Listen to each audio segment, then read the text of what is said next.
Bonjour à toutes et à tous, j'espère que vous allez bien. Je suis Denel Batassi, psychologue de formation et consultante en psychologie. Alors aujourd'hui, on va répondre à la question comment reconnaître qu'on est une personne colérique. Comment reconnaître qu'on est une personne qui n'arrive pas à bien gérer sa colère. On nous a longtemps dit, ok d'accord, t'es trop colérique, t'es trop ceci, t'es trop cela, etc.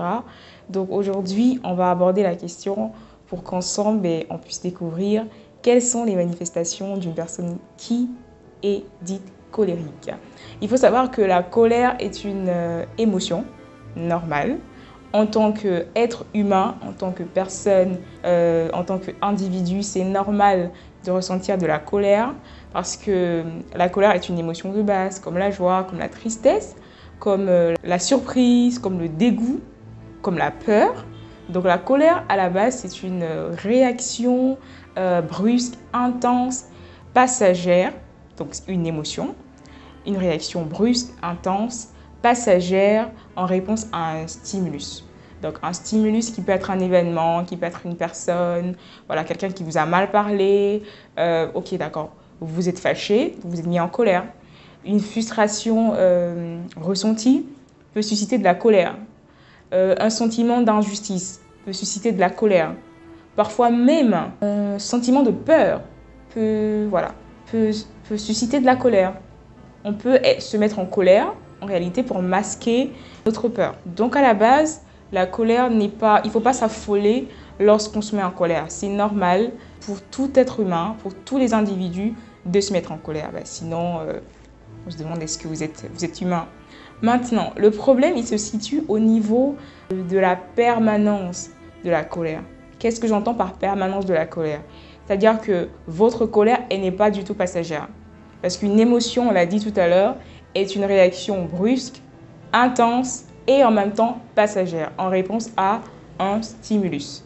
Donc si votre émotion, qui est la colère, n'est pas passagère, mais qu'elle perdure dans le temps, qu'elle s'installe et qu'elle est constante, qu'au moindre petit hic ou hack, vous vous mettez en colère, que vous soyez susceptible, alors là, il y a un problème.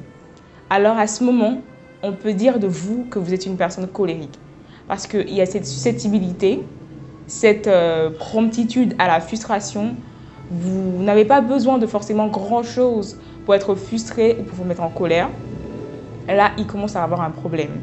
En même temps, il y a cette impulsivité, c'est-à-dire que vous avez tendance à ne pas vous contrôler lorsque vous êtes en colère.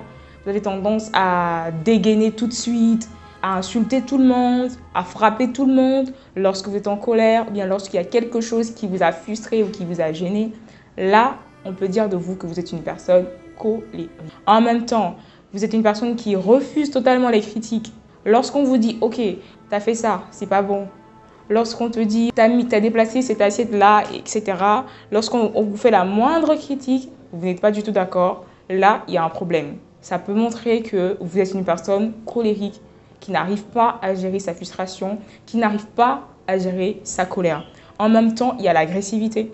Chez les hommes, par exemple, c'est vrai qu'avec la sécrétion de la testostérone, qui est l'hormone masculine, les hommes ont souvent tendance, voilà, on va souvent dire, ok, les hommes, à cause de cette hormone-là, ils ont souvent une tendance à l'agressivité. Mais je dirais, il y a une norme quand même, hein. Il y a un seuil, il y a quand même un certain degré. On va dire, ok, les hommes, ils ont beaucoup plus de tonus, ils sont beaucoup plus vifs que les femmes, voilà.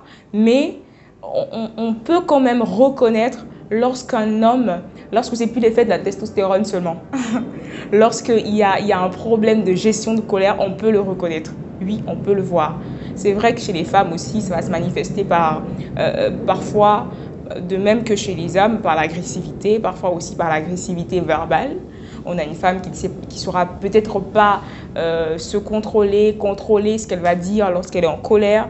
Là, ça peut être le signe qu'on est une personne colérique qui a du mal à gérer sa colère. Alors, comment apprendre à gérer sa colère? On va d'abord, avant d'en arriver là, je pense que ce serait bien de parler des conséquences de la colère. Sur le plan social, on sait que être quelqu'un de colérique va parfois nous emmener à l'isolement, au repli sur soi. Parce que on n'est pas une personne qui supporte les autres, on n'est pas une personne qui supporte les critiques, on n'est pas une personne qui accepte que les autres nous frustrent, parce qu'il faut savoir que dans les interactions, dans les relations sociales en général, on sera toujours frustré. On sera toujours frustré. Sinon, je ne sais pas où est-ce que vous vivez, mais en général, même sans le vouloir, vous serez frustré. Donc, c'est quelqu'un qui va tendre vers le repli sur soi, la désinteraction sociale, quelqu'un qui va plus aimer l'interaction sociale. Et en même temps, mal gérer sa colère peut vous emmener à perdre beaucoup d'opportunités. De manière générale, sur le plan professionnel, vous pouvez perdre beaucoup d'opportunités en ne sachant pas gérer votre colère. Et en même temps, sur le plan médical aussi, il a été prouvé que ne pas savoir gérer sa colère peut favoriser l'apparition de troubles cardiovasculaires et puis aussi des tensions musculaires.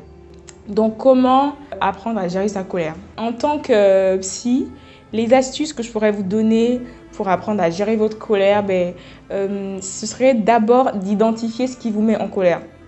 Parce que identifier ce qui vous met en colère vous permettra de mettre un nom sur ce que vous ressentez. Et c'est très important. Et ça vous permettra en même temps de savoir anticiper. Ça veut dire, ok, vous savez que telle chose a tendance à vous mettre en colère. Vous avez tendance à être frustré par X ou Y.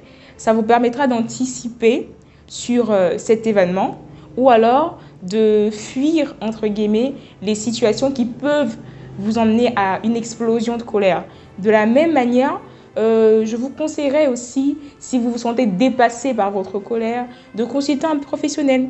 Un professionnel de la santé mentale, ce serait mieux. Parce que parfois, on peut ne pas avoir les réponses nécessaires qui peuvent nous permettre de dépasser cet état émotionnel qui devient déjà persistant. Donc, ce serait intéressant de consulter un professionnel de la santé mentale qui pourra vous aider à gérer, à mieux gérer et surtout à comprendre pourquoi est-ce que vous avez tendance à vous mettre autant en colère. De la même manière, je vous dirais, pratiquer une activité physique aussi aiderait beaucoup à contrôler votre colère. Parce que vous savez qu'en pratiquant une activité physique, il y a des hormones qui sont sécrétées et qui favorisent la détente, qui vous aidera à gérer votre stress. Parce que parfois, les crises de colère sont déclenchées à cause du stress. Donc, pratiquer une activité physique et aussi pratiquer des activités qui vous détendent, des choses que vous aimez faire, pratiquer la relaxation par exemple. Apprenez à vous détendre vous-même et je pense que ces astuces-là vous aideront à gérer au mieux votre colère. Donc, comment déterminer, comment identifier qu'on est en face d'une personne colérique ou bien qu'on est une personne colérique? Nous l'avons abordé dans cette vidéo et je vous dis à très bientôt pour la suite.